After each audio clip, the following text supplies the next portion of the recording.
Oui, Seigneur Jésus, Maranatha, viens vite, Seigneur. Nous chercher, mon Dieu. Car ce monde se perd dans l'illusion de jour en jour. Tu es venu, Seigneur, le Dieu rempli d'amour. Tu nous as retirés de ce monde, afin, Seigneur, de nous élever dans une position qui ne nous appartenait pas, d'être, Seigneur, dans ta présence. Merci, Seigneur, les mots sont trop faibles. Le vocable est trop faible, minime, mon Dieu, ce matin. Pour te dire, Seigneur, et te manifester la reconnaissance de nos cœurs pour toi, Seigneur. Toi qui es Dieu, tu t'es dépouillé, car tu t'es pas regardé égal à Dieu, comme une proie à arracher. Tu t'es dépouillé, étant la forme de Dieu, en prenant une forme de serviteur, devenant semblable aux hommes, tu as paru, Seigneur Jésus, comme un vrai homme. Tu t'es humilié en te rendant obéissant jusqu'à la mort, même à la mort de la croix. Ô Seigneur Jésus, c'est pour cela aussi Dieu t'a souverainement élevé et il t'a donné le nom de Jésus qui est au-dessus de tout nom. Et qu'au nom de Jésus, tout genou fléchisse dans les cieux, sur la terre et sous la terre. Et qu'au nom de Jésus, tout l'on confesse qu'il est Seigneur à la gloire de Dieu le Père. Merci Seigneur Jésus. Nous nous inclinons devant toi. Nous nous inclinons devant ta majesté. Nous nous inclinons devant ton humilité. Oh, puisse-nous donner cette humilité. Car toi-même nous dis, ayez les sentiments qui étaient en Jésus. Que ces sentiments soient mon partage ce matin. Que ces sentiments soient le partage de chacun de nous ce matin dans ce lieu. Afin que seul ton nom soit élevé. Afin que seul ton nom soit magnifié. Afin que seul ton nom soit glorifié. Car je suis venu ce matin encore, avec crainte et tremblement devant ton peuple pour parler de toi. Que l'onction de ton esprit tombe sur ma personne ce matin. Esprit de Dieu vivant, puisses-tu mettre encore les paroles dans ma bouche et que ta main me dirige. Merci Seigneur. Nous t'élevons, te magnifions. Nous donnons gloire à ton nom dans ce lieu. Recouvre toute l'atmosphère de ce lieu, de ta sainte présence, mon Dieu. Qu'il soit ainsi parmi nous. Au nom de Jésus-Christ, nous avons prié, Père. Amen. Alléluia. Asseyez-vous, frères et sœurs.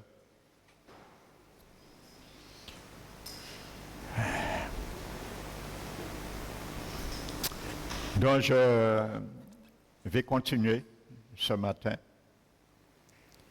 Alléluia. Ce message sur ce grand thème, la synergie du salut. Ce matin, le sous-titre sera « Protège ton champ ». Amen. Protège ton champ. C'est une parole ce matin de la part de ton Dieu. Quand le Seigneur t'a donné, il m'a donné un champ pour cultiver. C'est dans ce champ que tu vas cultiver, je vais cultiver mon salut éternel. Alléluia. C'est lui qui donne la semence au semeur. Mais ce matin, mon frère, ma soeur, la semence que Dieu t'a donnée, il faut que tu sèmes dans le bon champ. Car nous n'avons que 2 champs qui sont vacants pour nos sommeils. Il n'y a que 2 champs disponibles pour nos sommeils. Soit nous allons semer pour la chair, et nous allons moissonner de la chair la corruption. Galates 5 le dit. Mais qu'il soit pas ainsi pour moi, ni toi. Car je refuse de semer dans ce champ. Et vous savez, le mot grec est traduit par corruption. C'est un mot qui décrit une dégénérescence, soit dans une santé, soit dans une situation. Et cette corruption peut aller à l'aliénation jusqu'à la mort spirituelle. C'est ce mot corruption dans le grec veut dire, qui est traduit plutôt par corruption, le mot grec. Amen. Donc tu vois, mon frère, ma soeur, tu n'as aucun intérêt et ne prends aucun plaisir à semer pour la chair. Celui qui sème pour la chair moissonnera de la chair la corruption. Il est clair dans la Bible. Il parle aux chrétiens nés de nouveau comme toi et moi. Il ne parle pas aux inconvertis. Mais l'autre champ, c'est l'esprit. Et ce grand message, c'est pour t'apprendre, m'apprendre à semer uniquement dans ce champ. Celui qui sème pour l'esprit moissonnera de l'esprit la vie éternelle. Mon frère, ma soeur, écoute bien quelque chose. Tu ne peux pas semer dans le champ qui s'appelle la chair. Cultiver ce champ qui s'appelle la chair et moissonner la vie éternelle dans le champ du Saint-Esprit. Amen. Vous savez, l'apôtre Jacques a dit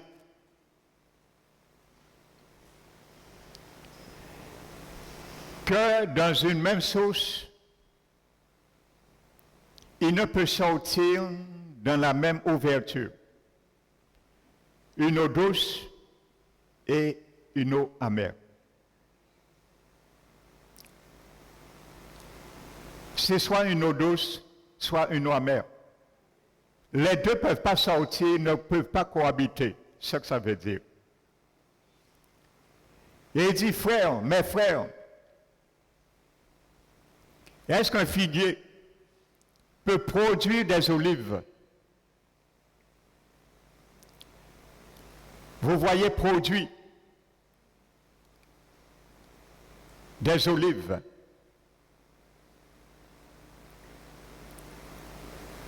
Ou une vigne produit des figues. Alors il dit, une eau salée ne peut non plus donner de l'eau douce. Vous voyez le mot produire, Un figuier ne peut pas produire des olives. Je vous disais que nous chrétiens, nous ne produisons pas de fruits.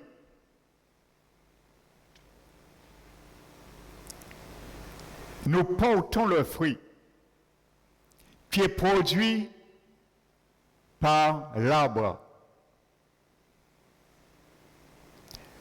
Nous ne sommes pas l'arbre, nous sommes les branches. C'est l'arbre qui produit le fruit. Donc ça veut dire, si je suis dans un arbre qui est cultivé dans une terre qui s'appelle la chair, il ne pourra pas produire le fruit escompté par Jésus qui s'appelle la vie éternelle. Et s'il ne peut pas le produire, je ne pourrai pas le porter non plus. Alléluia. N'oubliez pas, je vous disais, un fruit c'est quoi? Un fruit, quand on regarde un fruit, c'est la vie de l'arbre. Cultivé jusqu'à sa maturité. Amen. Parce qu'un fruit ne porte pas sans que l'arbre arrive à maturité. Et comprenez bien quelque chose, frères et sœurs. Avant qu'un fruit sorte, il y a la fleur qui précède le fruit. Il n'y a pas de fruit sans fleur. Et à quel moment le fruit sort dans la fleur? Qui peut me dire? À quel moment le fruit sort dans la fleur? La fleur qui le porte. Il faut que la fleur, ses pétales, tombent et meurent. Tant que la fleur existe, le fruit ne sort pas. Donc, mon frère, ma soeur, pour produire le fruit de Jésus, il faut que la chair meure. Il faut que nous mourons à nous-mêmes. Sans quoi nous ne pourrons pas porter le fruit escompté que Jésus attend de moi et toi. Il faut que nous mourons à nous-mêmes. Il faut que nous mourons à la chair pour porter le fruit. Il y a beaucoup d'enfants de Seigneur, Jésus ne voit que la fleur. Et il dit, mais quand je vais manger un fruit? Vous savez, l'apôtre Paul un jour, il a dit à ses enfants, et spirituels, je viendrai vers vous pour manger quelques fruits. Il voulait dire par là, pour tout ce que je vous ai appris, j'espère qu'en venant vers vous, je vous trouverai mature et je trouverai que ces paroles, l'évangile de votre salut a déjà fructifié en vous. Donc c'est ça qu'il voulait dire. Je viendrai pour manger quelques fruits. Amen. Donc ce matin, Jésus veut manger du fruit, mon frère, ma soeur, dans ta vie, dans ma vie. Mais sois sur le bon terrain. Amen. Protège ton champ. Donc je reviens où je m'étais arrêté dimanche dernier. N'oubliez pas, je vous disais, un des avertissements les plus notoires qu'on trouve dans les textes, les livres de Paul, c'est Romains 11. Et il disait, je ne vais pas tout reprendre, c'est enregistré là pour cette première partie. Il disait aux païens convertis, il dit que si des branches qui ont été retranchées, et toi tu as été greffé à leur place et devenu participant de la racine nourricière, ne te glorifie pas au dépend de cela. Et il dit, tu diras que les branches ont été retranchées pour moi, je puisse être greffé. Et la Bible dit, ça c'est vrai. Mais ils sont retranchés pour cause d'incrédulité. Et il dit, mais toi, tu subsistes par la foi. Tu subsistes par la foi. Amen. Mais il dit, ne t'adonne pas à l'orgueil, mais crains. Il dit, parce que si la branche naturelle a été retranchée, tu peux être retranché aussi. Amen, frères et sœurs. Et c'est là qu'il dit de considérer la bonté et la sévérité de Dieu. Amen. Donc, nous avons vu cela, frères et sœurs. Un des plus grands avertissements que l'apôtre. Et ensuite, nous avons vu ce qu'il disait et qu'il sous-entendait dans Éphésiens 4. Il disait que nous ne devons pas marcher comme les païens. Amen. Donc, je le précise bien, le mot païen, ce n'est pas un mot péjoratif. Ça veut dire que c'est quelqu'un qui n'est pas sous l'alliance de Dieu, le mot païen. Amen. Parce que regardez ce que Paul dit aux Éphésiens au chapitre 2.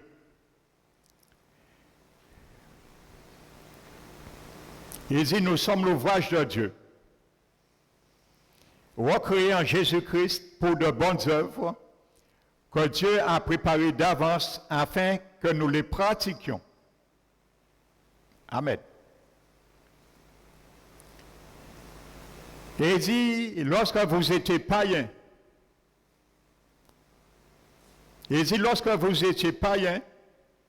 n'oubliez pas ce que nous avons vu dimanche dernier, Éphésiens chapitre 4. Et ce que Paul disait, si toi qui étais l'olivier sauvage, il dit pas tu es l'olivier sauvage, tu étais.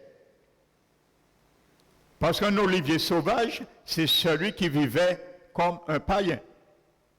Celui qui ne connaissait pas Dieu. Il n'est pas sous alliance avec Dieu. Et c'est pour cela Éphésiens 2 dit, lorsque vous étiez païens,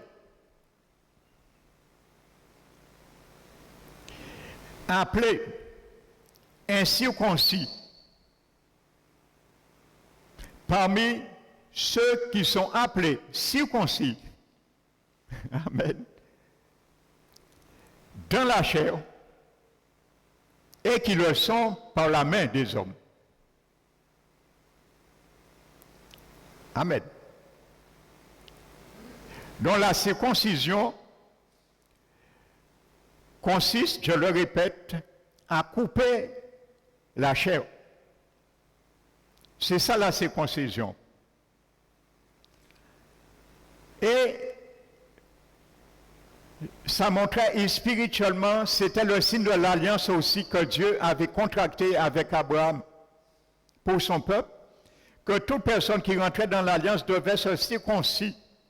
Ça veut dire que Dieu montrait et spirituellement en avant pour nous aujourd'hui la compréhension que quand tu rentres dans l'alliance de Jésus, la chair n'a rien à voir avec cette alliance dans cette vie. Il n'y a plus d'affaires pour la chair. Il faut couper la chair. Il faut rompre la chair. Tout ce que la Bible appelle la chair, il faut le couper. Amen. Et c'était l'usage spirituel que Dieu a fait. Lorsque nous regardons dans Josué chapitre 5, lorsque le peuple allait combattre Jéricho, Dieu a dit de rester un moment à une montagne qu'on appelle Aralop. Aralop en hébreu veut dire montagne des prépuces. Et la circoncision, c'était l'acte de couper un bout de chair dans le prépuce de tout nouveau-né à 8 ans.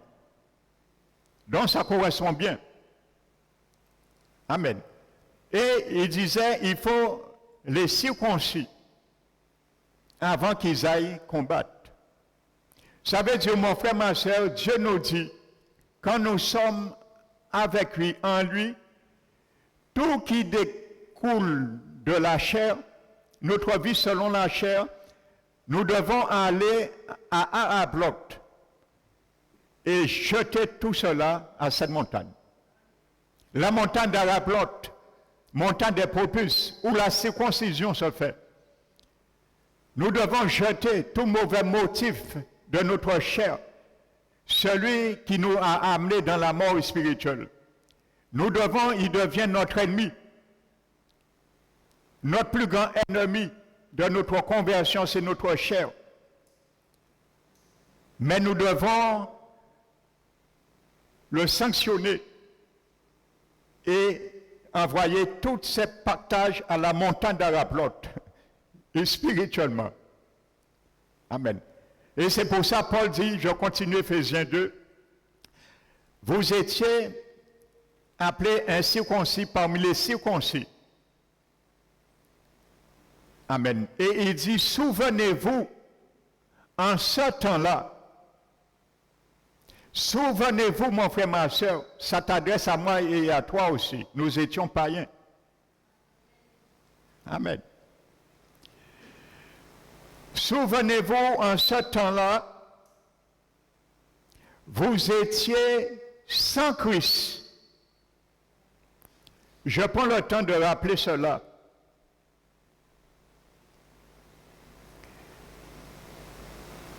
Amen. Vous étiez sans Christ. Il y a des gens qui disent, j'ai ma foi, j'ai ma religion. La Bible te dit, tu es sans Christ. Tu peux avoir ta religion, tu peux croire en Dieu. Si tu n'es pas de païen, devenir un néophyte, ce qu'on appelle un néophyte, c'est un païen qui se convertit au christianisme. C'est un païen, il sort dans le système païen et il embrasse la religion chrétienne de Jésus. On appelle ça un néophyte. Si tu ne deviens pas en tant que païen néophyte, tu es sans Christ. Ce n'est pas moi qui le dis, c'est la parole. Même si tu penses que tu es en Christ, la Bible dit tu es sans Christ. Si tu vis demain, mon frère, ma soeur, étant sauvé comme un païen, Jésus considère que tu es sans Christ. Donc si tu es en Christ, et c'est un cas, tu ne peux pas vivre comme un païen. Alléluia. Vous étiez sans Christ. 1. Privé du droit cité d'Israël. 3. Étranger aux alliances de la promesse. Amen. 4, sans Dieu et sans espérance dans ce monde.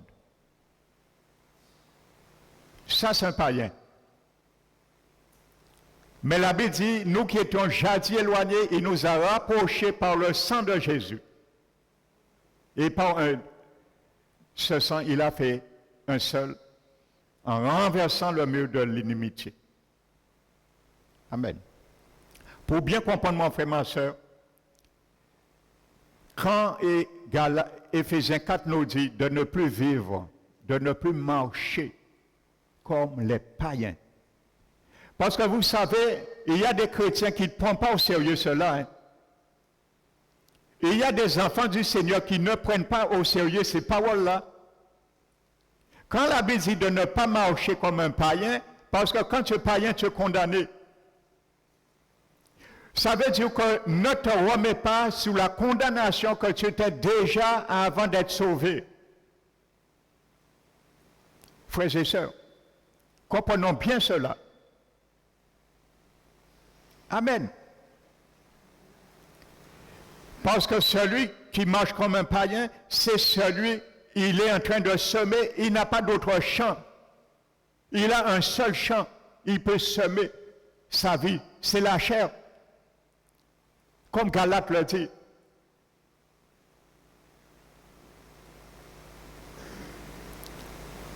Mais quand tu es en Christ, tu as un nouveau champ pour semer, cultiver ta vie, cultiver ton salut avec le Saint-Esprit. Et c'est ce champ que tu dois traiter. Le champ selon la chair, c'est le champ des païens qui ne connaissent pas Dieu, ceux qui sont étrangers à la vie de Dieu, ceux qui sont sans Christ, sans espérance dans ce monde. Alléluia. Amen. Donc, pour bien comprendre cela, la circoncision, et il y a encore Colossiens 2 parle de cela. Amen. Et il dit, c'est en Christ que vous avez été circoncis. Pas une circoncision de la main des hommes, mais une circoncision de Christ. Vous voyez, de Christ. La circoncision de Christ, c'est quoi? Colossiens 2 dit qui consiste dans le dépouillement du corps de la chair. Et Paul va nous expliquer ça tout à l'heure. Je vais m'étendre avec toi tout à l'heure. Parce que Paul était un bon laboureur. Il a vu beaucoup de choses dans son champ. Paul. Et Paul nous montre des choses nuisibles qu'il a reconnues dans le champ, lorsqu'il labourait son champ, pour nous le communiquer. Alléluia.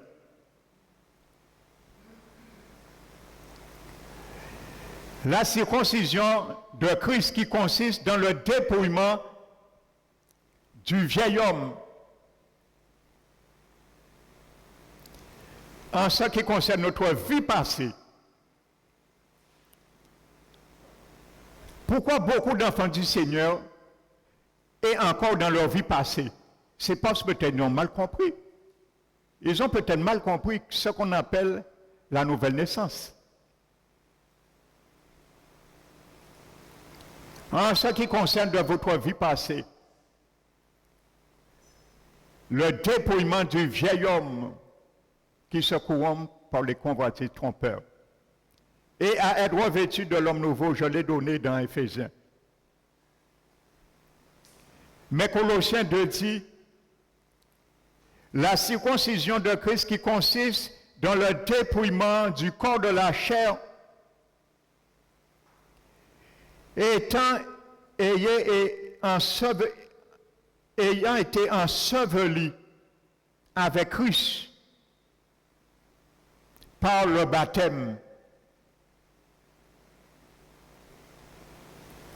étant enseveli, voici la circoncision de Christ. Amen. Il coupe tout ce que tu aimais, tout ce que j'aimais avant, et le met dans un tombeau qu'on appelle le baptême d'eau. Alléluia. Amen. Donc je vous disais que l'olivier, branche d'olivier, est une métaphore de l'onction sur nos vies. Et effectivement, parce que l'olive représente l'Esprit Saint en nous, la vie du Saint-Esprit, les œuvres du Saint-Esprit, ainsi de suite. Et c'est pour ça que j'étais venu sur Romains. Amen. Donc je vais vous donner une image de l'olive. Déjà, vous savez, les anciens Hébreux il considérait l'olivier l'arbre le plus important. Et il n'y a pas de hasard. Et les Hébreux anciens appelaient même l'olivier le roi de tous les arbres. Et il y a une référence dans la Bible, notez, vous allez le lire, Juge, chapitre 9, versets 8 et 9. Donc l'olivier cultivé atteignait approximativement 7 mètres de haut. Il avait un tronc tordu et portait beaucoup de branches. Et Jésus est cet olivier aujourd'hui. Et il peut contenir toutes les branches du monde entier, tous les humains, tous ceux et celles qui veulent être hantés ou greffés dans cet olivier.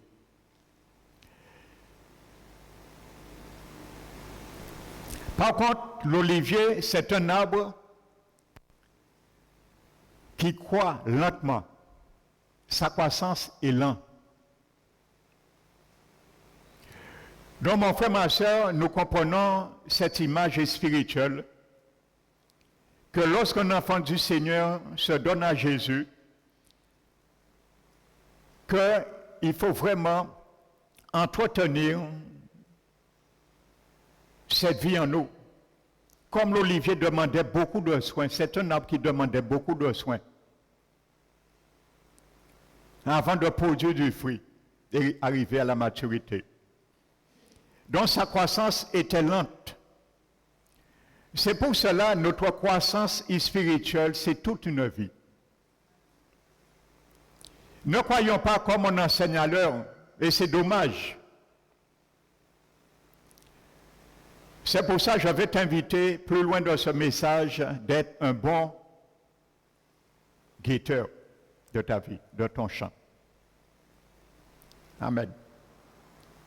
Pour ne pas laisser n'importe rentrer dans ton champ et affecter ton champ.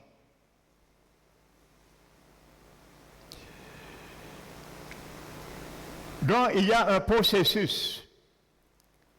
Car n'oublie pas que ton ancienne vie, mon ancienne vie, c'était basé sur la chair, les motifs de la chair.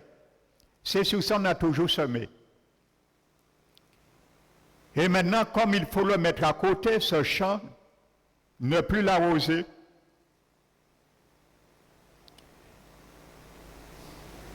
et traiter un nouveau champ, ça prend du temps. Comme on dit, il est plus difficile de désapprendre qu'apprendre. Amen. Donc ça va prendre du temps. Donc c'est un combat, c'est un processus, un travail qui nous demande toutes nos vies, tous les jours de notre vie. Jusqu'à ce que le Seigneur sent bon de nous appeler, soit par la mort ou par son enlèvement. Donc c'est une croissance qui est jalonnée par la souffrance, la transpiration, l'effort, l'énergie, le progrès, ainsi de suite, dans ta vie, dans ma vie. Pour pouvoir faire la sève se répand dans tous les compartiments dans nos vies. Parce que c'est la sève qui produit les branches, c'est la sève qui produit les feuilles, c'est la sève qui produit les fruits. Amen. Et nous sommes qu'un représentant de la sève. Je le disais dimanche dernier. Le Saint-Esprit, comme on dit, c'est un gentleman. Comme il sait, il n'est pas venu se glorifier lui-même. Il est en nous et il opère secrètement, intérieurement. On ne le voit pas.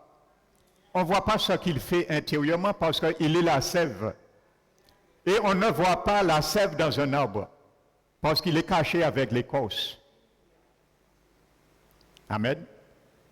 Donc, notre corps, notre vie, c'est l'écorce. Mais la sève se fait secrètement à l'intérieur. Et c'est lui qui permet par sa vie la sève de se répandre dans tous les compartiments de notre être. Et lorsque nous commençons à porter les fruits, ce n'est pas l'Esprit Saint qu'on voit, c'est les fruits de Jésus qu'on voit. Et c'est son objectif et son ministère. Amen. Donc nous sommes nous sommes le représentant de la sève. Alléluia. Donc je continue sur l'olivier. L'olivier doit recevoir beaucoup de soins et s'il les reçoit, amen, s'il les reçoit, il peut produire, écoutez bien, il peut produire des olives, de grandes récoltes d'olives remplies d'huile pendant des siècles. Pas pendant des années, des siècles. Donc, tu comprends, ce n'est pas pour rien. Vous savez, j'aime beaucoup rechercher, j'aime beaucoup méditer. Rentrer dans la méditation de la parole de Dieu. Parce que j'ai compris quelque chose. Tout ce qui est écrit physiquement, je le lis spirituellement. Je sors quelque chose dans la Bible, dans son contexte naturel, et je le mets dans un contexte surnaturel. C'est l'objectif de la Bible. Elle est esprit et vie. C'est pour ça qu'il y a beaucoup de gens, ils ne se convertissent jamais. Ils ne donnent jamais leur vie au Seigneur et ils pensent qu'ils vont comprendre ce qu'ils lisent dans la Bible. Tu ne vas pas comprendre. Il y a des choses que tu vas comprendre textuellement. Cognitivement, c'est normal. Mais il y a des choses que tu ne vas jamais comprendre. C'est normal. Parce que la Bible, les paroles, elle est logos. Mais pour comprendre le logos, retirer ce qui est dans le logos et le ramener dans le spirituel, le comprendre spirituellement, ça s'appelle le rhéma. Et pour cela, il faut que le Saint-Esprit soit en toi pour te faire comprendre cela. Amen, c'est l'objectif de l'Église. C'est pour ça que tous les chrétiens n'ont pas d'Église, ils sont chétifs, c'est normal. C'est normal. Donc, je comprends, ça prouve que Dieu a vraiment visé, quand il me donne la vie éternelle, c'est pour vraiment la vie éternelle. Produire pendant des siècles des olives. Mais malheureusement, il y a beaucoup qui perdent cette vie éternelle. Et c'est l'objectif de ce message. Pourquoi tu ne perds pas ton vie éternelle? Parce que beaucoup l'ont déjà perdu. Ils regrettent. Mais ils ne peuvent plus venir en arrière. Mon frère, ma soeur, il y a un lieu, quand tu perds ton salut, tu ne peux plus revenir en arrière. Parce que la marche arrière est cassée.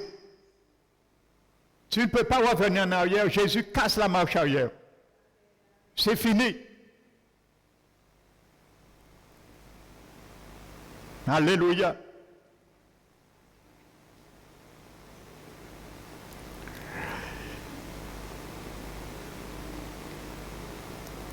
Cependant, le fruit de l'olivier sauvage, parce que ça existe aussi l'olivier sauvage, et Paul en a parlé dans Romains 11, nous l'avons vu hier, dimanche dernier.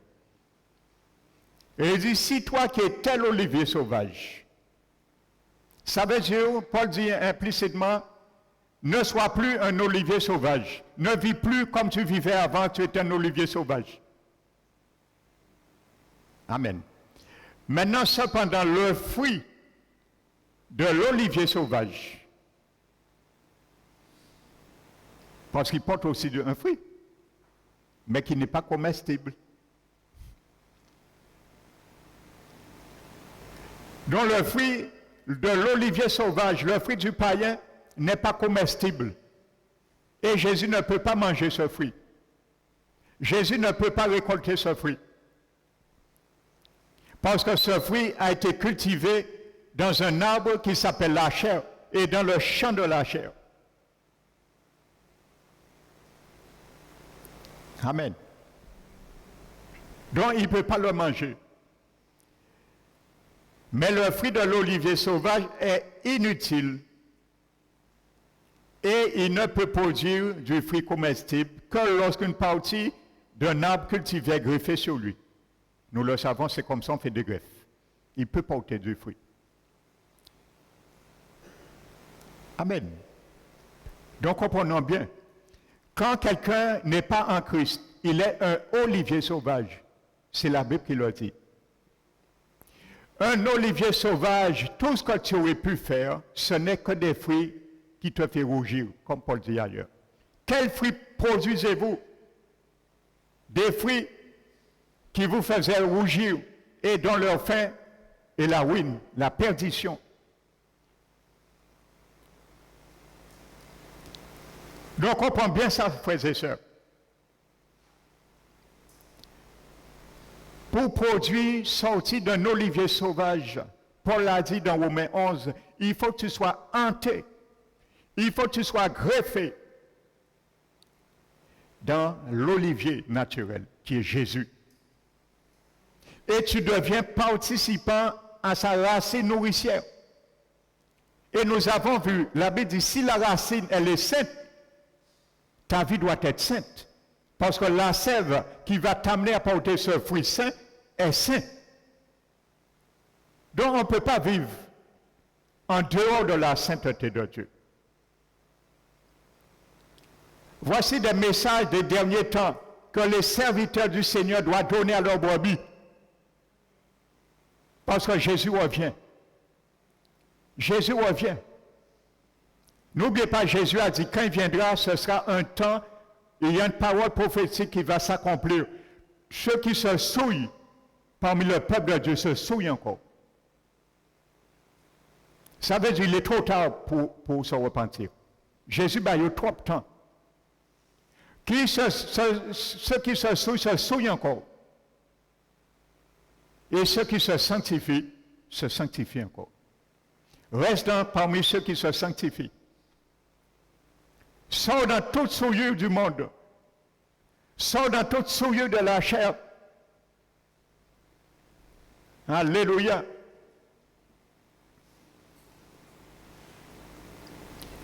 Donc les oliviers étaient mûrs au début de l'automne, à peu près juin, et ils étaient récoltés en secouant et en frappant les branches avec de longues perches vers le mois de novembre. Les olives étaient récoltées avec de longues perches en frappant les branches. Nous voulons que Jésus récolte des fruits de l'esprit dans nos vies et nous ne voulons jamais que Dieu frappe les branches de nos vies.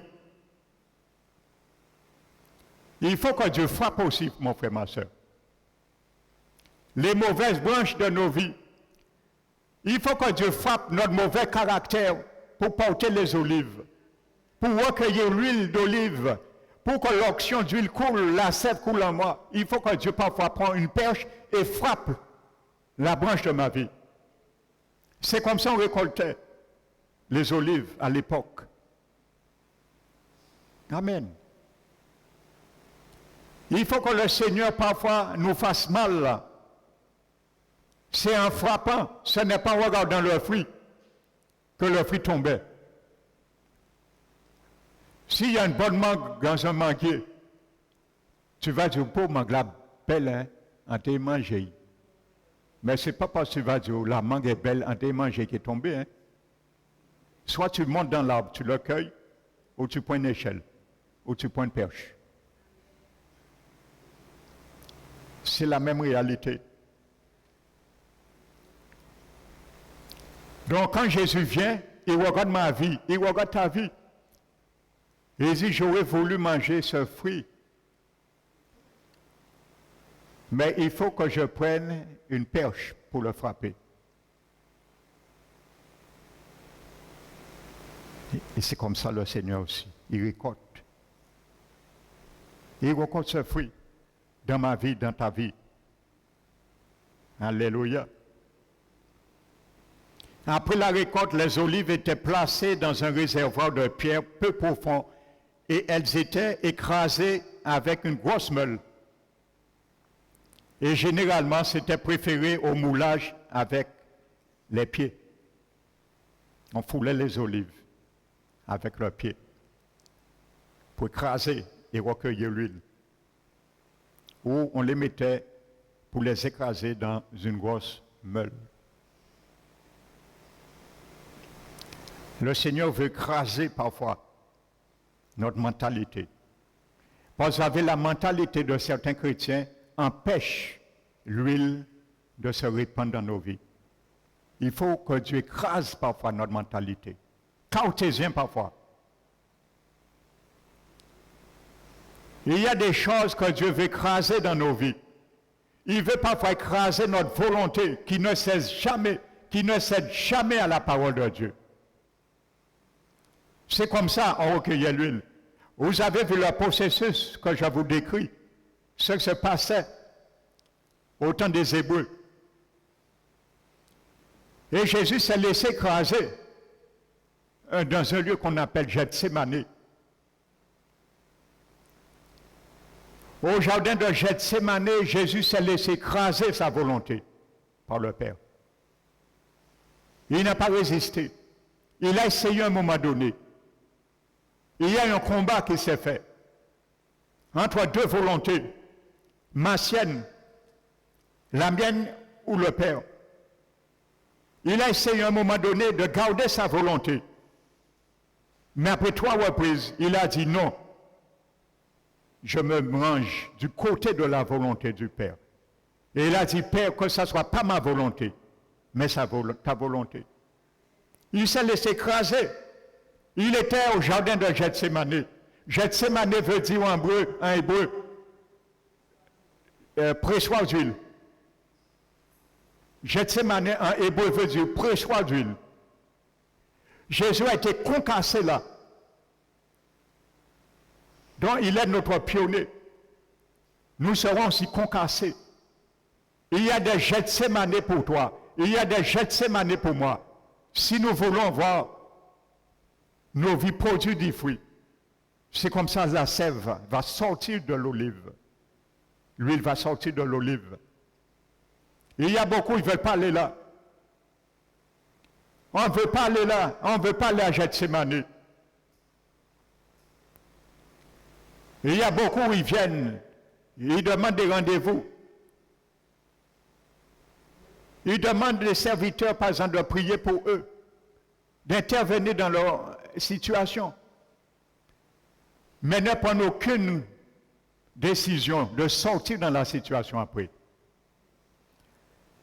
Vous savez, lorsque le peuple hébreu allait rentrer dans la mer, le Jourdain, qu'est-ce que le Seigneur a dit aux anciens qui ont parcouru pendant 3 jours, inspecter le Jourdain autour? Il a dit, dites à Israël, à tout le peuple, sanctifiez-vous. Sanctifiez-vous cette soirée, car demain, l'Éternel sera au milieu de nous et il fera de grands prodiges. On veut voir l'Éternel guérir notre vie. On veut voir l'Éternel guérir notre bobo. On veut voir l'Éternel guérir notre maladie. Et c'est bien, il le fait et il veut le faire. On veut voir l'Éternel ouvrir une porte pour notre travail, pour nos jeunes, pour nos enfants, tout ce qu'on peut dire. Mais lorsqu'on dit, il faut vous sanctifier votre vie maintenant. C'est à la mesure que ta vie soit sanctifiée, l'Éternel fera des prodiges. Sanctifiez-vous. Car demain, l'Éternel sera au milieu de nous et vous allez voir des prodiges. Amen. Alléluia. Il y a beaucoup dans leur vie, ils se plaignent, ils disent oui, mais bon Dieu pas fait rien pour moi. 10 ans, 20 ans dans l'église, en jamais de prière, puis ils font rien parfait. Ils n'ont sorti rentrer dans l'église là, ils ont prié, ils guéri tout de suite. Mais est-ce que tu sanctifies ta vie pour l'Éternel vienne dans ta situation et fait des prodiges dans ta situation? Amen. Sanctifiez-vous, car demain l'Éternel sera au milieu de vous et il fera des prodiges. Amen. Comme je disais à quelqu'un cette semaine, parce que je reçois beaucoup d'entretiens, de rendez-vous ici, en privé. Je disais à quelqu'un, imaginez que quelqu'un boit de l'alcool, il aime l'alcool,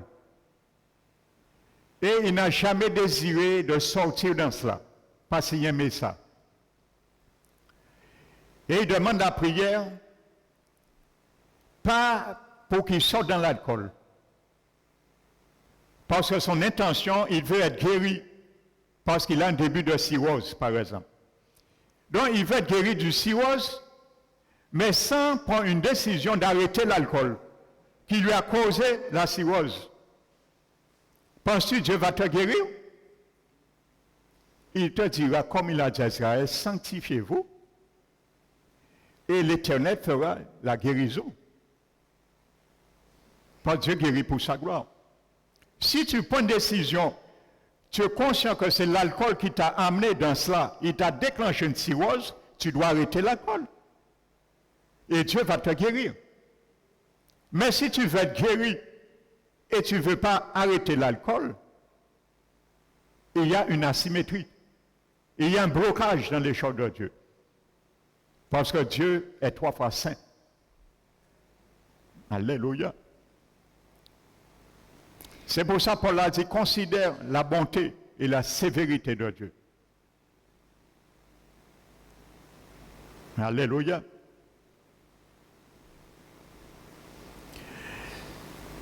Après la récolte, les olives étaient placées dans un réservoir de pierre peu profonde, où elles étaient écrasées avec une grosse meule ou foulées aux pieds. Et lorsque les olives étaient écrasées, l'huile onctueuse, l'onction, ce qui colle, onctueuse veut dire ce qui colle, qui a du mal à couler, onctueuse, en sautait et était ensuite laissée au repos afin de permettre aux impuretés de se déposer. Il y a des moments où le Seigneur va nous demander d'arrêter de faire de nous-mêmes. Il y a des moments où le Seigneur va nous dire arrête de parler. Arrête. Fais du calme, fais du silence dans ton âme. Je veux du repos pour que tu puisses entendre ma voix.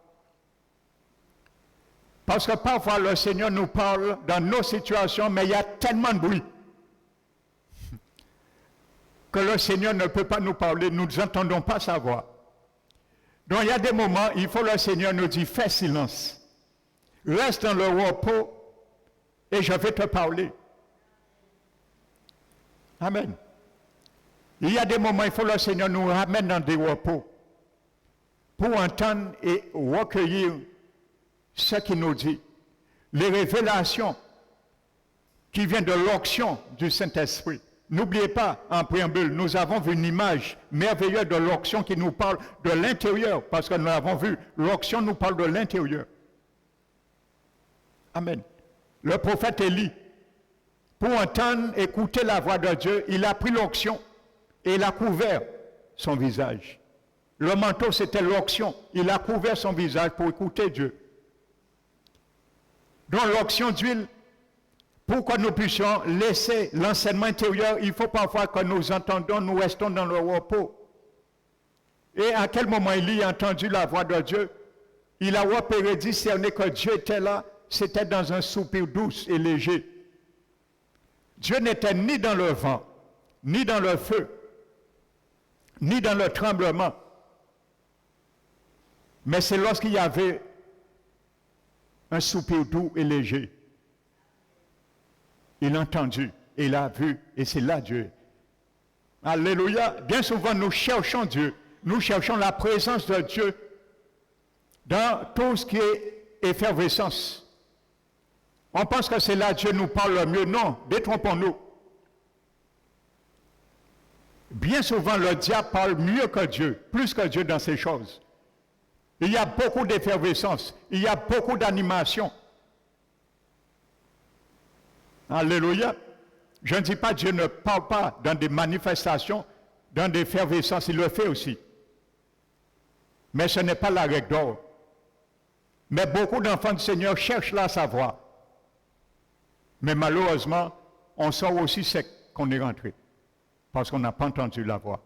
On n'a pas entendu le doux soupir léger du Saint-Esprit nous parler. Parce que l'onction est bloquée.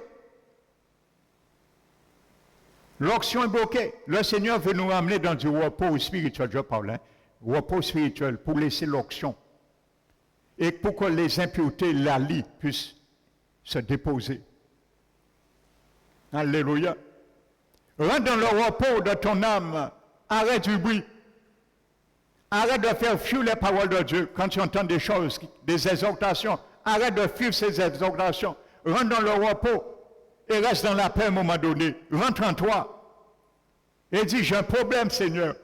À ce moment, tous les mauvais dépôts qui combattent la volonté de Dieu, qui empêchent la voix du Saint-Esprit, la sève se répand en toi, vont tomber comme dépôts, vont se décanter.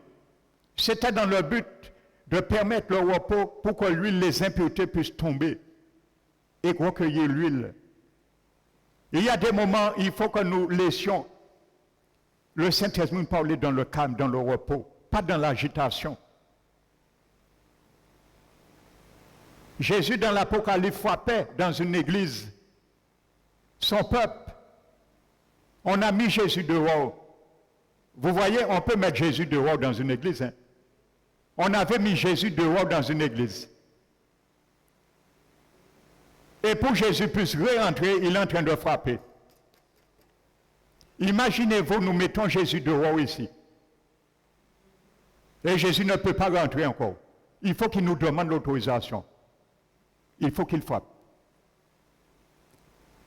Quand Jésus a la liberté d'entrer et de sortir comme il veut. Mais pas qu'il nous demande, frères et sœurs, c'est grave ça. Jésus dit, je frappe à son église, hein, pas une église païenne, pas une église inconvertie, à son église, il frappe. Et il dit, si quelqu'un entend ma voix, déjà il faut entendre la voix de Jésus. Ce qui est difficile quand il y a du bruit. Parce qu'il y avait toutes sortes de souillures dans cette église qui empêchaient la vie de Jésus. Ça veut dire que Jésus s'était retiré. Et il veut les rattraper. Parce que Jésus est venu, pas pour manger, dîner, ni déjeuner avec eux, mais Jésus est venu pour le souper. Alléluia. Prenons bien, la parole est spirituelle. Dans une journée, il y a 3 repas. Il y avait le dîner, il y avait le déjeuner.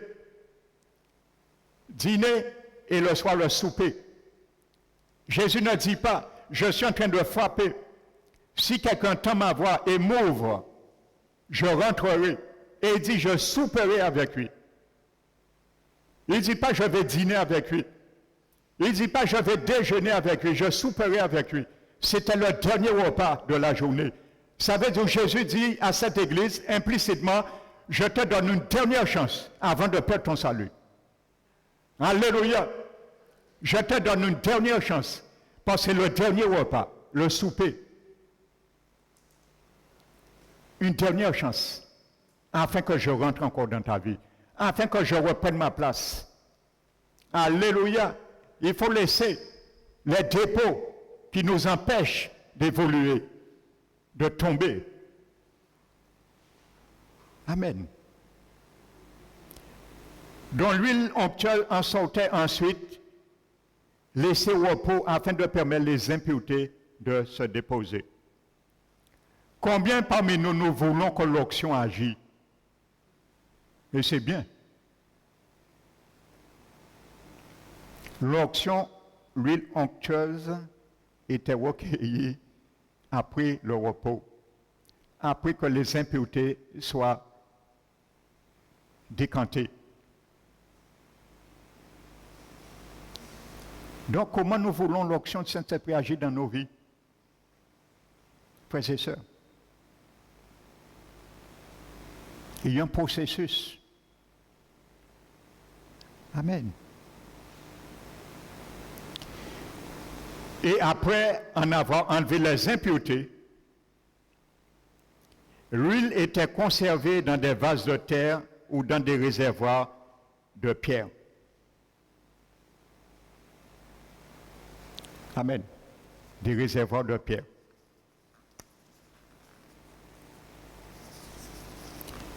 Et nous savons tous, nous sommes des réservoirs de pierre.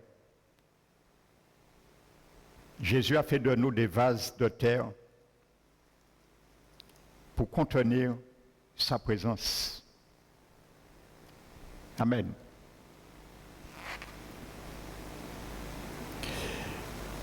Je t'invite à ouvrir la parole de Dieu dans Jérémie 4.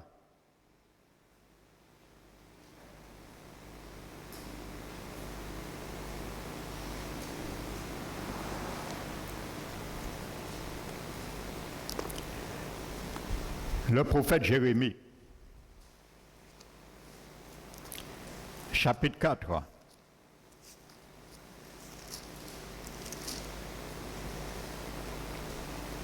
Verset 3. Défrichez-vous un champ nouveau et ne semez pas parmi les épines.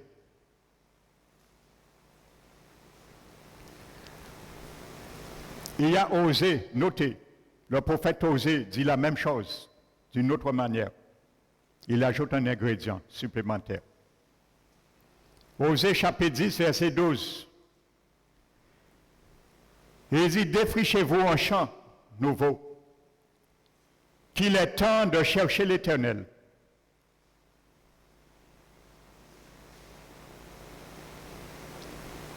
Amen.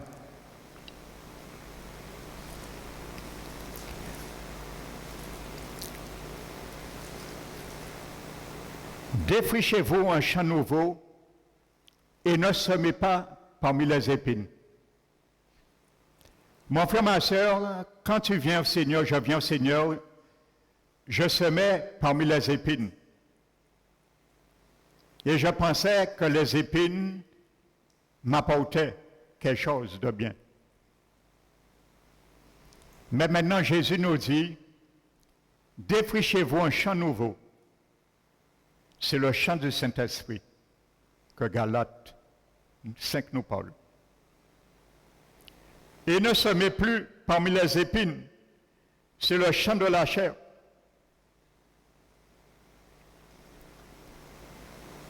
Amen. Et Osée nous dit qu'il est temps de chercher l'Éternel.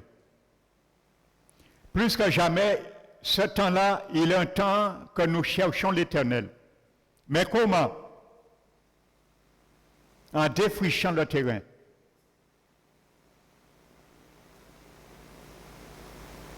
Tu vas me dire, mais nous avons trouvé le Seigneur, nous l'avons accepté, oui. Il est en nous. Mais est-ce qu'il fait ce qu'il doit faire et devrait faire en nous? Il est temps de chercher l'Éternel. Il est temps de ne plus semer parmi les épines.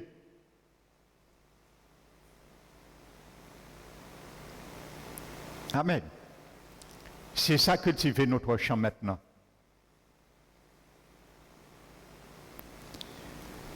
Vous savez, défricher, c'est quoi? Qu'est-ce que ça veut dire? Ça veut dire de remuer la terre.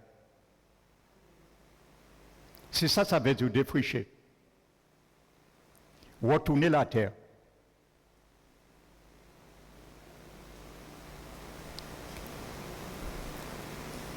Parce que nous avons deux yeux. Et avec ces deux yeux que tu as et que j'ai, nous ne pouvons voir que ce qui est et qui se passe superficiellement sur notre terre, notre terrain, que nous devons labourer. Amen.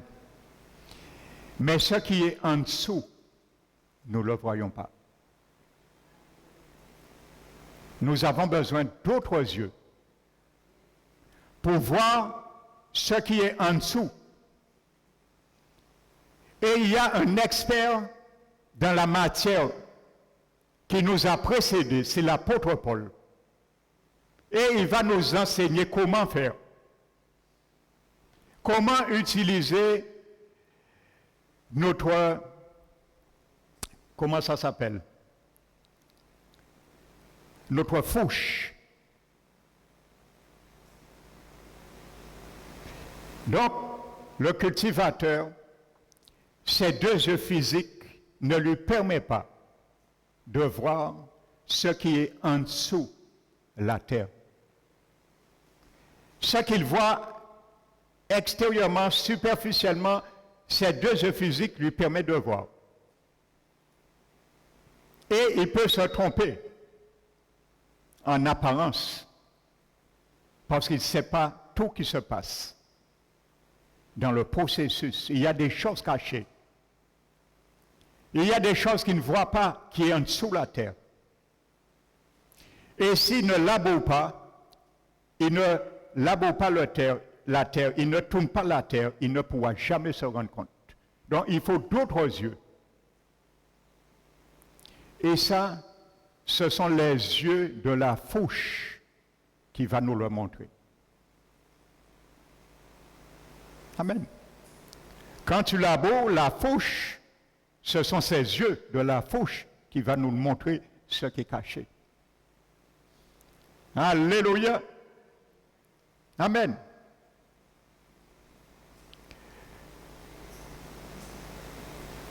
Mais il faut savoir, malheureusement, malgré la fourche, montre à certains cultivateurs certaines choses, ils s'entêtent et ne tiennent pas compte. Et leur semence meurt. Et c'est un peu notre cas aussi. Amen. Si Dieu nous dit de défricher la terre, il sait très bien que nous devons utiliser un instrument qui s'appelle une fourche. Donc maintenant, le Seigneur te pose la question, il me pose la question. Il m'a dit de défricher la terre maintenant. Quelle fourche que tu vas prendre? Parce qu'il y a des choses que tu ne vois pas. Il y a des comportements que tu ne comprends pas, tu ne connais pas. Alléluia.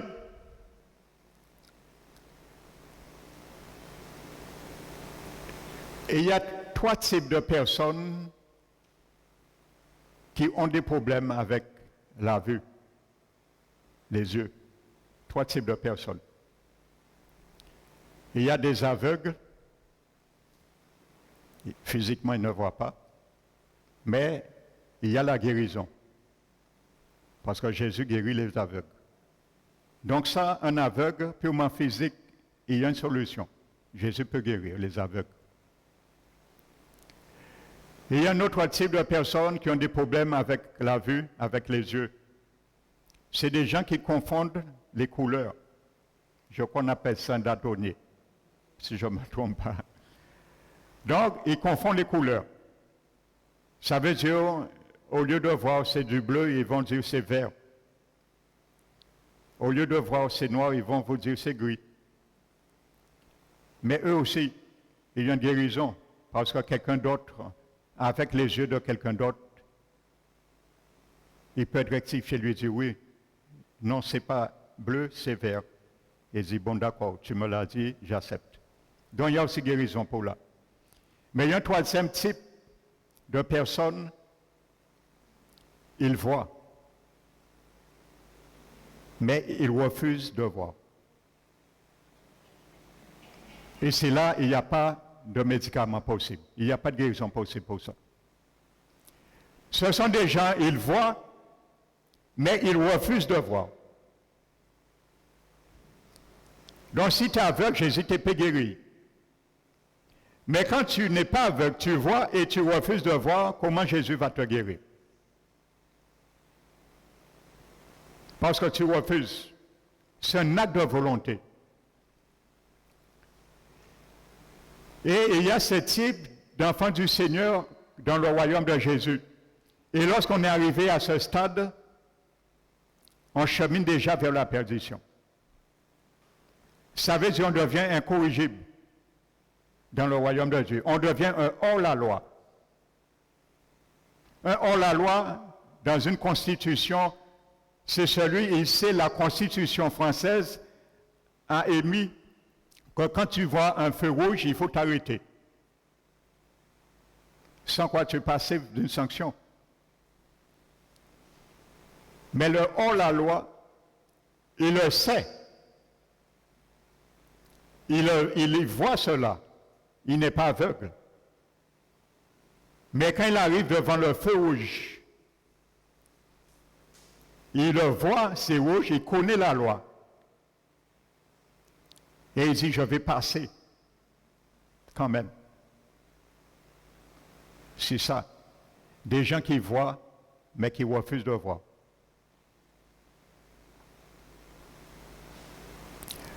Ce sont ceux, le Seigneur va montrer, alléluia, va montrer, lorsque nous allons prendre la fouche du Saint-Esprit, retourner la terre, le Seigneur va nous montrer ce qui est caché dans nos vies. Le Seigneur va nous montrer ce qui est caché dans nos cœurs. Le Seigneur va nous montrer ce qui est caché dans notre caractère, ce qui est caché dans notre pensée, ce qui est caché dans nos humeurs. Nous allons le voir, nous allons le comprendre, le reconnaître. Mais nous allons dire non, je continue à faire comme j'ai l'habitude de faire. Là, il n'y a aucune solution. Si nous sommes arrivés à ce stade, nous savons ce qui nous attend. L'avertissement sévère de Paul, Romains 11.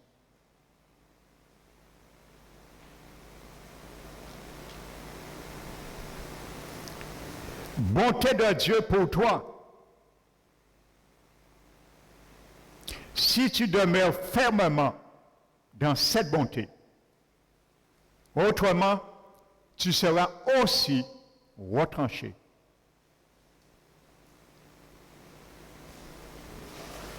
Parce qu'on veut considérer une seule chose, la bonté de Dieu, et inconsidérer la sévérité de Dieu.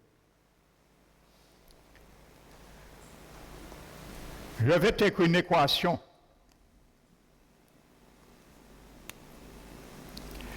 Bonté de Dieu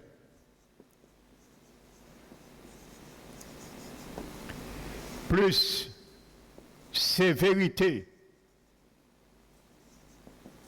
de Dieu égale quoi? Les mathématiciens spirituels. Bonté de Dieu, sévérité de Dieu égale? Ah, il n'y a pas de mathématiciens spirituels, il n'y a que des mathématiciens académiques, égale amour.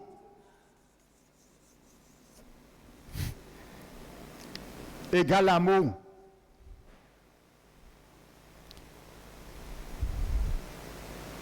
C'est ça l'amour de Dieu. La sévérité, la bonté de Dieu, c'est son amour. Pour celui qui aime châtie bien. La Bible nous dit que la folie est attachée dans le cœur de l'enfant.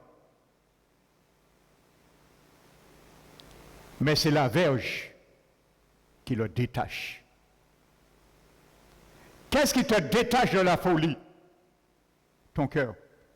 Qu'est-ce qui détache la folie de ton cœur? La Bible dit la verge. C'est ça la Bible dit, parents, corrige ton enfant avec la verge.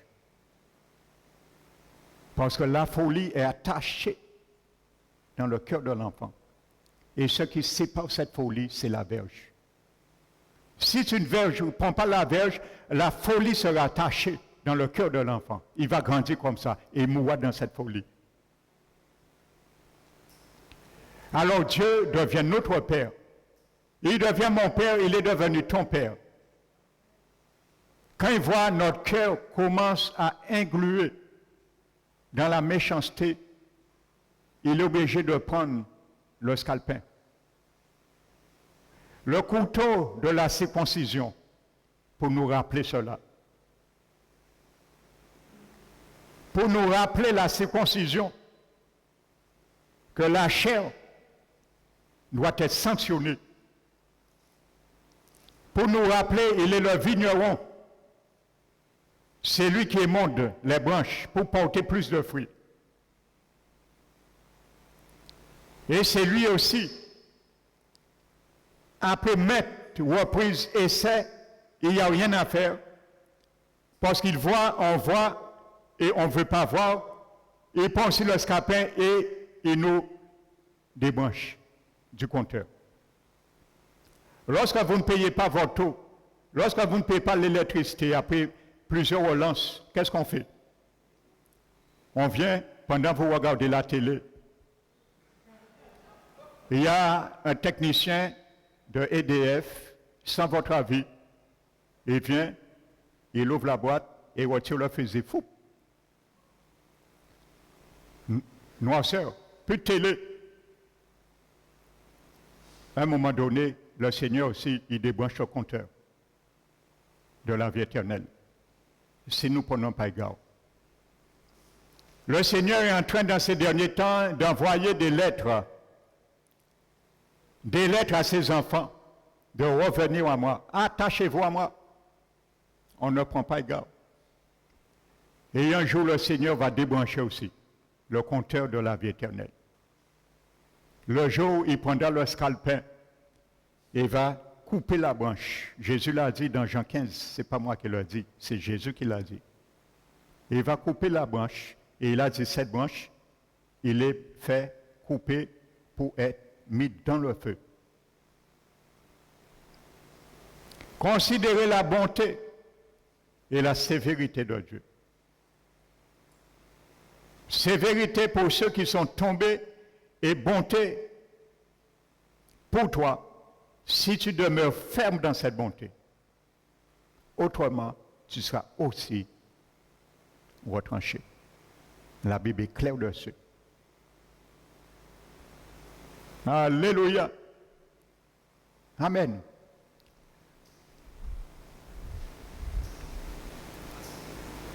Donc Jérémie nous dit de retourner la terre. Amen. Je vais boucher cette partie que je vais détailler dimanche prochain de ce thème, ce chapitre. Protège ton champ. Il y a quelqu'un qui a su protéger son champ. C'est l'apôtre Paul.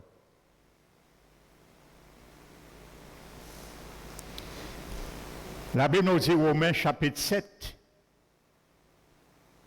que lorsque Paul s'est converti, et n'oubliez pas ce que nous avons vu dimanche dernier, tu as en toi un Saul et aussi un Paul, comme Saul de Tarse qui est devenu Paul. Mais je vous dis bien, Jésus, quand il a sauvé Paul, il n'a pas substitué Paul à Saul. Les deux étaient la même personne, la même personnalité, Saul et Paul. Saul, c'était le vieil homme en lui. Il était zélé pour Dieu.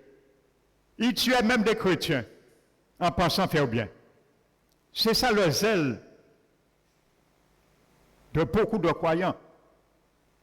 L'Inquisition romaine catholique, vous savez combien de chrétiens qu'ils ont tués avec leur zèle? Qui a une idée? L'Inquisition catholique. Combien de chrétiens qu'ils ont tués? Le même quota que la Deuxième Guerre mondiale. 50 millions de chrétiens. En pensant faire bien. En pensant qu'ils étaient dans la vérité. Ça, c'est le Saul, le vieil homme. Et il n'est pas mort. Il est en moi, il est en toi. Nous allons bien le détailler dimanche prochain. Il n'est pas mort. Et c'est ce vieil homme que tu dois et je dois combattre acharnement chaque jour de ma vie. Car c'est lui qui m'a ramené dans la mort. et spirituelle. C'est lui qui t'a ramené dans la mort spirituelle. Et c'est lui qui va combattre sa position pour te ramener de nouveau. Maintenant, tu as reçu un équipement. Tu t'appelles l'homme nouveau, le Paul. Tu dois combattre maintenant Saul, qui est en toi. Et c'est là le combat. Le sol, c'est le champ de la chair. Tu as semé. Mais maintenant, Paul, c'est le nouveau territoire, le nouveau champ que tu vas semer qui s'appelle le Saint-Esprit, le champ du Saint-Esprit. Et tu ne peux pas semer dans la chair et l'esprit en même temps. C'est pour ça qu'il y a un combat. Le champ de la chair va te dire, donne-moi ce qui m'appartient. Je vais reprendre ce qui m'appartient. Et le champ où se trouve l'esprit avec nous, l'homme nouveau va dire, non, je ne peux pas te donner ce qui t'appartient. Parce que ce qui t'appartient maintenant, c'était à Saul. Mais je suis Paul. Je ne peux pas te donner ce que moi j'ai maintenant. Paul a ce que tu n'as pas. Et ce que tu avais, Saul, je refuse maintenant de les avoir. Alors il y a une guerre entre la chair et l'esprit. Et ce sera un combat infernal pendant toute notre vie. Enfin, comme nous l'avons vu que l'olive, la croissance de l'olive se fait progressivement dans nos vies, doucement, lentement, à la mesure que nous prenons des jalons sur l'homme ancien, notre homme nouveau. Alléluia. Et je vais l'ébaucher. Chapitre 7. Regardez ce que Paul fait. Après que Paul, dans sa vie, il voit qu'il y a un combat, Paul veut faire le bien. Il n'arrive pas parfois. Il s'use. Qu'est-ce qu'il a fait? Paul a dû se mettre en jeûne et en prière, le connaissant. La Bible ne nous dit pas tout. Et Paul vient, il va prendre sa fauche. Je paraphrase, hein? Amen. Il va prendre sa fauche. Et il dit, il y a quelque chose en moi. Je n'arrive pas à comprendre. Mais il me faut une révélation. Mes deux yeux, il y a des choses que mes yeux voient. Mais il y a des choses que mes yeux ne voient pas. Et je veux voir. Alors il a été prendre la fauche. Parce qu'il sait, Jérémie dit, défrichez-vous un champ nouveau. Le champ qu'il était avant s'appelait Saul. Le champ qu'il était avant s'appelait la chair. Et le champ nouveau, c'est l'esprit et le Paul qui est dans ce champ de l'esprit. Alors il va chercher sa fauche et Paul commence à bêcher. Il commence à retourner la terre.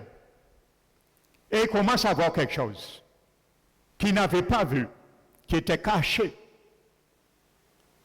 Alléluia. Il commence à voir quelque chose qui était nuisible. Et s'il n'avait pas vu, sa vie serait devenue inchangée.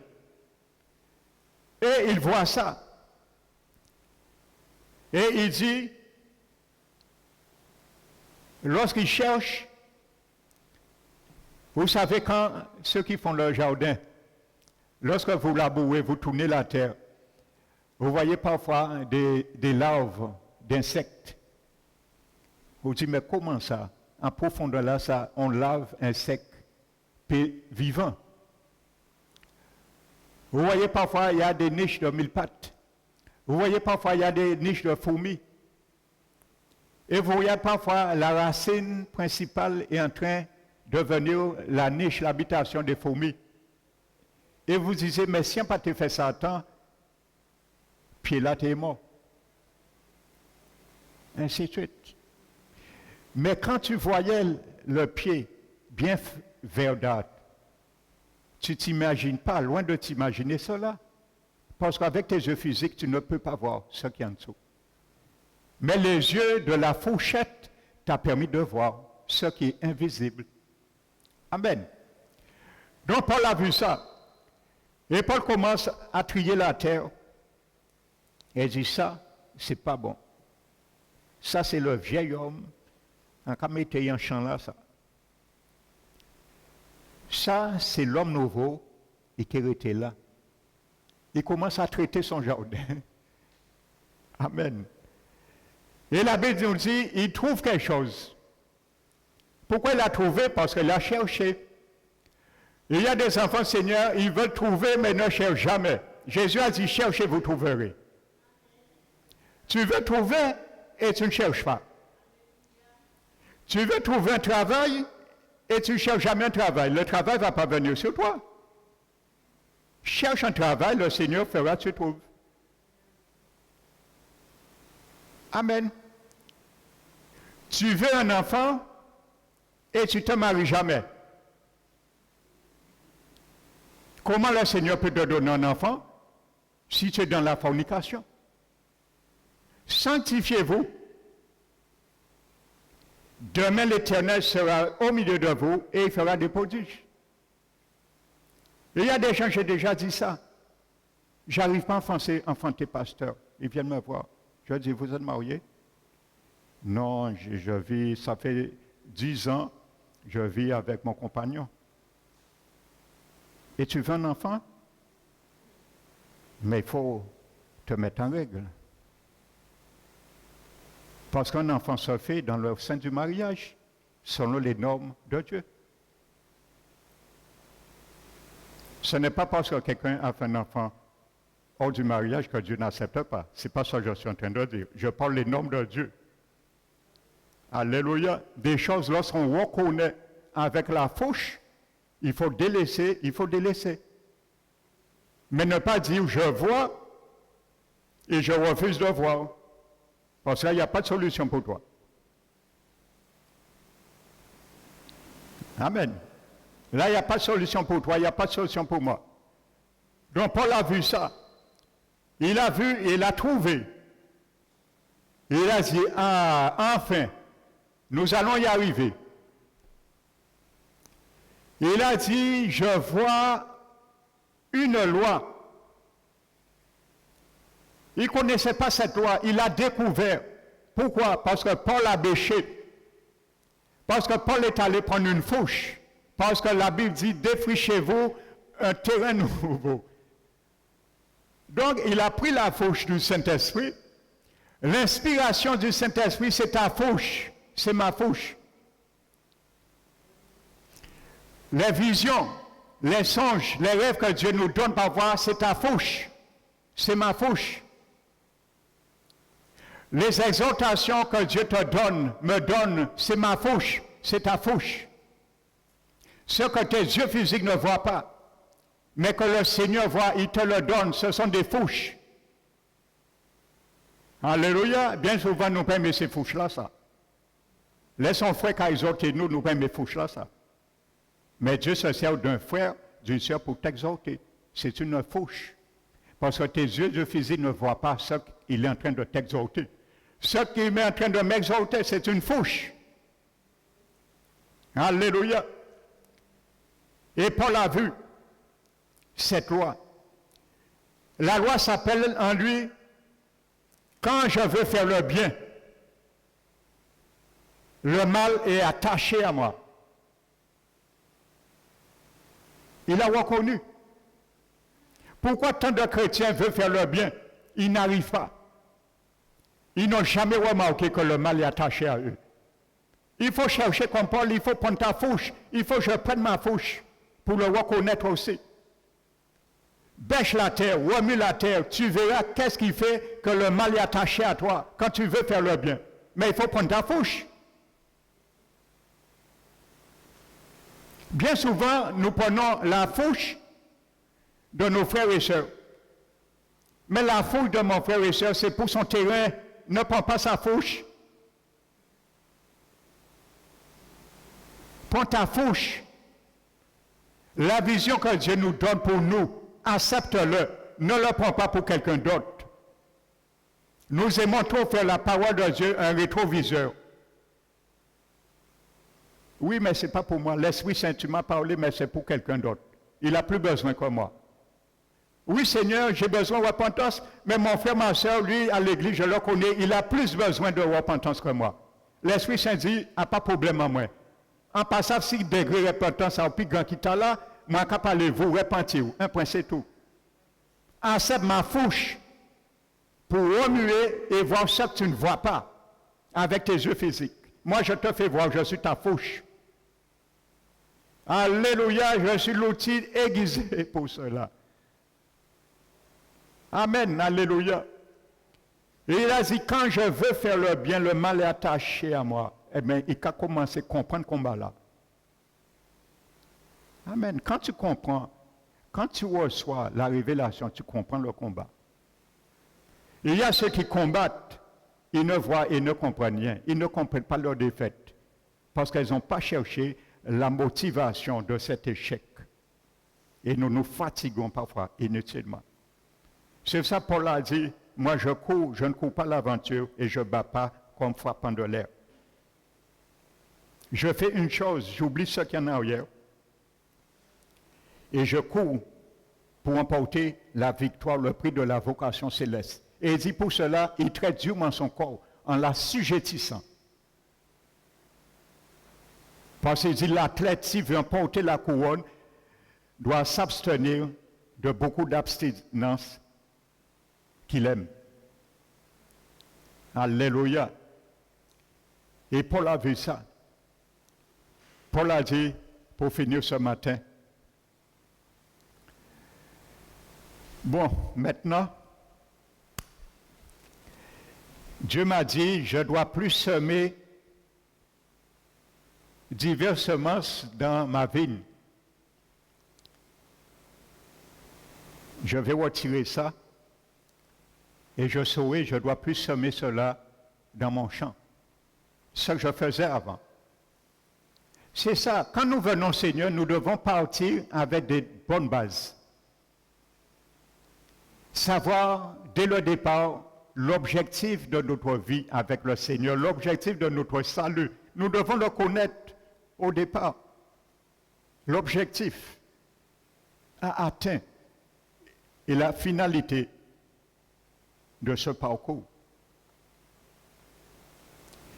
Paul a dit, bon maintenant je sais, la Bible dit que je ne dois plus tisser, porter un vêtement tissé de divers fils différents, le lin et la laine, comme nous l'avons vu dans Deutéronome 22. Maintenant, je ne dois plus me munir de cela. Je dois le mettre à côté. Pourquoi? Parce qu'il a compris quelque chose en remuant la terre, en retournant la terre. Donc, si tu ne retournes pas la terre de ton cœur, si je ne retourne pas la terre de mon cœur, de notre vie, il y a des choses que nous n'allons jamais comprendre. Mais il faut la fauche. Alors, ce matin, prends ta fauche, mon frère, ma soeur. Que je prenne ma fauche et protège ton champ. Tu verras la chute dimanche prochain, au nom du Seigneur, qui est très, très édifiant. L'apôtre Paul va nous ramener dans un boulevard. Et tu verras, mon frère, ma soeur, en regardant l'apôtre Paul, ce qu'il nous a appris va nous motiver à être un bon laboureur. Un bon laboureur. Tu vas aimer remuer ton champ. Je te promets. Viens dimanche, tu vas voir. Tu vas aimer remuer ton champ de ta vie. Alléluia. Que le nom du Seigneur soit béni. Et reste béni, mon frère, ma soeur. Au nom du Seigneur Jésus. Amen. Donc nous allons bénir.